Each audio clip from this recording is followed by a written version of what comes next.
Fasal character എങ്ങനെ ഉണ്ടായിരുന്നു? കേട്ടില്ല കേട്ടില്ല ഉറക്കപ്പറ ഒന്നൂടെ.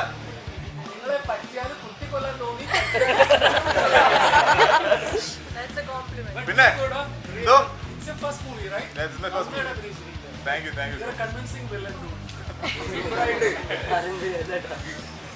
പിന്നെ പറ എല്ലാരും പറ കേക്കട്ടെ.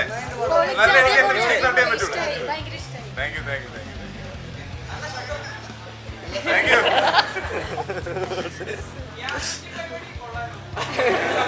സിലിണ്ടർ എടുക്കട്ടെ.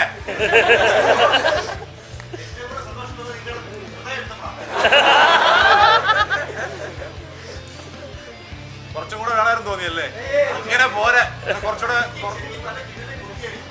എങ്ങനെ കേട്ടില്ല കേട്ടില്ല കേട്ടില്ല ഉറക്കെ പറ. കേറി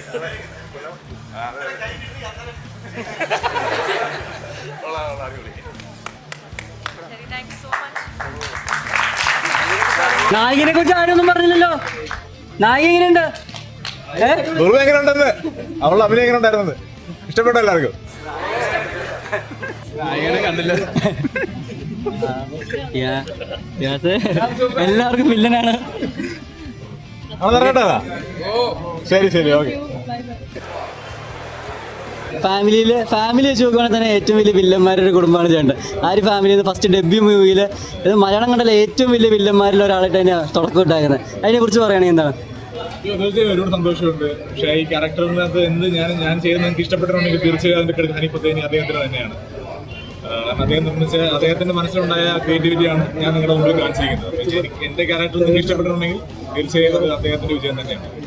ഇപ്പോ ചേട്ടൻ്റെ അച്ഛനായാലും ഈ സിനിമ കണ്ടിട്ട് പറഞ്ഞിട്ടുണ്ട് അതെ അത്രയും ചെയ്തിട്ടില്ലാന്ന്. അപ്പൊ ഫസ്റ്റ് മൂവി തന്നെ ഇത്രയും വില്ലനിസം ചെയ്യുമ്പോൾ ഉണ്ടായിരുന്ന ഒരു റിസ്ക് എലമെന്റ് ഉണ്ടല്ലോ. റിസ്ക് എലമെന്റ് ഒന്നും ഇല്ലായിരുന്നു. ഹനിഫത്തേനി സാറിന്റെ അടുത്ത് ചെയ്യാൻ പറഞ്ഞു, ഞാനത് ചെയ്തു. എന്നെ സംബന്ധിച്ച് ആ ക്യാരക്ടർ നിങ്ങൾ മാക്സിമം വെറുക്കുക. അത്രയൊരു വയലന്റ്, അത്രയൊരു വൃത്തിയുടെ ക്യാരക്ടർ നിങ്ങൾ ആ വർക്കുന്ന രീതി ചെയ്യുമെന്നുള്ള ഒറ്റ ഉദ്ദേശം എനിക്കുണ്ടായിരുന്നു. മേ ബി ആദ്യമായിട്ടായിരിക്കും മലയാള സിനിമയിൽ ഒരാളെ ഇങ്ങനെ ഹൃദയം തുറന്ന് കൊന്നിട്ട് പോലും അതും പോരാ എന്ന് പറയപ്പെടുന്നത്. അപ്പൊ അത്രയ്ക്ക് ഈ ഒരു മുഖം വെച്ചിട്ട് അത്രയും വില്ലത്തരം കാണിക്കാൻ എന്തൊക്കെ ചെയ്യേണ്ടി വന്നു? ഒരു പ്രിപ്പറേഷൻ ചെയ്യേണ്ടത് തന്നെ ഞാൻ ചെയ്തത്. സ്ക്രിപ്റ്റിൽ എങ്ങനെയായിരുന്നു ആ ക്യാരക്ടർ വിടാതെ ചെയ്യുക ഞാൻ ചെയ്തത്. ഇപ്പൊ എങ്ങനെയാണ് ബാക്കി? ഇപ്പൊ ഫസ്റ്റ് ടൈമാണ് കൊച്ചിയിൽ വന്ന തിയേറ്റർ വിസിറ്റ് ചെയ്യുന്നത്. പക്ഷെ അതിന് മുമ്പ് വേറെ തിയേറ്ററുകൾ ചെയ്തു. ഇപ്പൊ ചേച്ചി ഫസ്റ്റ് തിയേറ്റർ വിസിറ്റ് അല്ലേ? First movie, first college visit, എല്ലാം ഫസ്റ്റ് ടൈം. എങ്ങനെയുണ്ടായിരുന്നു? സ്പീച്ച്ലെസ് ആണ്, എനിക്ക് പറയാൻ പറ്റില്ല. അനീഫ് ഖാനോട് വലിയൊരു താങ്ക് യു ആണ്. അവരെന്നെ ട്രസ്റ്റ് ചെയ്തു for this role. And Gujarati ആയിട്ടും it was difficult for me initially. കാരണം മലയാളം പഠിക്കാൻ സംസാരിക്കാനൊക്കെ അറിയാം. പക്ഷെ എന്നാലും trusting me with the role was a big thing and I am very thankful to the experience. നമ്മളെപ്പോഴും ഈ സിനിമയിൽ പ്രൈസ് ചെയ്യുന്ന ഉണ്ണിയേട്ടൻ കഴിഞ്ഞാൽ പിന്നെ നമ്മൾ ഏറ്റവും കൂടുതൽ നോക്കുന്ന അഭിമന്യുചേട്ടൻ്റെ ക്യാരക്ടറാണ്. അപ്പം ഇനിയും ഇതുപോലെ സൂര്യന് കീഴിലുള്ള എല്ലാ നിറകുകളും ചെയ്യുന്ന ഒരു വില്ലനായിട്ട് തന്നെയായിരിക്കും കാണുന്നത്. അങ്ങനത്തെ ഒരു ക്യാരക്ടർ കിട്ടിയാൽ നമുക്ക് നോക്കാം. എല്ലാം ചെയ്യണമെന്നില്ല, പക്ഷേ അങ്ങനത്തെ ഐക്കോണിക് ആയിട്ടുള്ള എല്ലാം ക്യാരക്ടർ ആണെങ്കിൽ തീർച്ചയായും ഞാനത് ചെയ്യും. ശരിക്കും okay, thank you so much.